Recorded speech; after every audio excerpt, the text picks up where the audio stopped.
आज होती हरतालिका आणि हरतालिकेनिमित्त अशी छानशी पूजा मी मांडलेली होती. तर त्याचसोबत आज पूजा करायला माझ्यासोबत आणखी पण कोणतरी होतं. ते कोण ते पुढे सांगते. त्याचबरोबर आज दिवसाची सुरुवात या स्वामींच्या गाण्यांसोबत झाली आणि इतकं छान प्रसन्न वाटतं ना स्वामींचे गाणे ऐकत ऐकत छान मस्त कामं करायला आणि कामामध्ये मनसुद्धा लागतं. त्याचबरोबर सगळे कामं आवरून आम्ही मस्तपैकी बसलेलो होतो सोफ्यावर.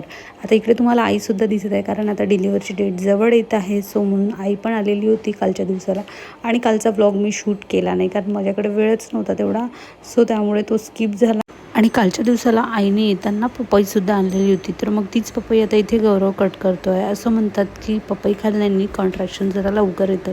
आणि आज हरतालिका होती तर त्याची पूजा करते मी इकडे आणि माझ्यासोबत आज आईने पण पूजा केली. आई इकडे असल्यामुळे तिची हरतालिकासुद्धा इकडेच झाली आणि मी गौर काही पेरली नव्हतीच. त्यामुळे अशा पद्धतीने आम्ही करितीची पिंड काढून घेतली आणि त्याची छान पूजा केली. बेल फूल दुर्वा वगैरे वाहून छान मस्त अशी पूजा केलेली होती आणि बघू शकता इतकं प्रसन्न आणि इतकं छान वाटत होतं. सो पूजा वगैरे करून झाली. आमच्या आईला कॉल आला असल्यामुळे आम्ही दोघांनी आरती करून घेतली आणि मग मस्तपैकी फराळाचं तळलं. तर फराळाचं काय तर चिप्स आणि काही पापड तळले होते. गौरवला खूप जास्त आवडतात म्हणून थोडे जास्तीचे तळले कारण आईलाच उपवास होता, आम्हाला दोघांना उपवास नव्हताच. मग छानपैकी जेवण केलं आणि असा होता आजचा दिवस. चला भेटू येणाऱ्या नेक्स्ट व्लॉगमध्ये. बाय.